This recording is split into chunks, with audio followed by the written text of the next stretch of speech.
Ens trobem a la sala polivalent, a la sala multiusos del Centre d'Acolliment La Sopa. És un de tants racons que a l'aprofitar aquest espai hem trobat i li hem donat un bon ús. És un ús que tant pot fer servir per exposicions, com per reunions, com per trobades, perquè en un espai com aquest no solament hem de donar de menjar i que puguin dormir, sinó el que hem de fer és tornar a socialitzar, tornar a fer que les persones agafin autoestima, agafin companyerisme amb les persones que tenen al voltant, confiïn amb les treballadores i els treballadors que estan treballant per ells, a la seva disposició, i per tant que puguin sortir d'aquí. Que puguin sortir d'aquí amb un somriure, que puguin sortir d'aquí satisfets de saber que tenen una nova oportunitat. Perquè el gran problema a la vida és caure al pou, perquè si caus al pou ningú t'ajuda i no surts. I cal que algú te doni la mà, te permeti sortir. I quan surts trobes noves oportunitats. La vida de vegades ens dona disgustos, però ens dona també alegries.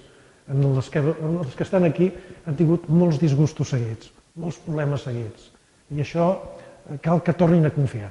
Jo penso que el que hem fet des del Consorci, el que és la Sopa, que és l'Ajuntament, però molt més que l'Ajuntament, que és Càritas, que és Creu Roja, que és la Generalitat, que és el Bisbat, és a dir, és una xarxa de compromisos de ciutat perquè no podem ser indiferents si hi ha gent que pateix. Jo penso que el ciutadà de Girona comprèn cada dia més que no n'hi ha prou en que tu te'n puguis sortir. Si al teu voltant hi ha gent que pateix, tu no pots estar tranquil.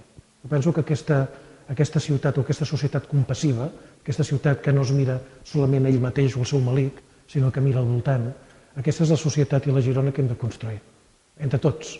I això depèn del que fa en política i depèn sobretot d'aquell que tria a les persones adequades pel lloc adequat. Amb això estem, i en tot cas la Sopa en aquests 8 anys ha donat aquest canvi, que ens fa sentir satisfets. Jo me sento especialment satisfet quan en la veu dels treballadors i treballadores notes aquell sentiment, aquell orgull per la feina que s'està fent.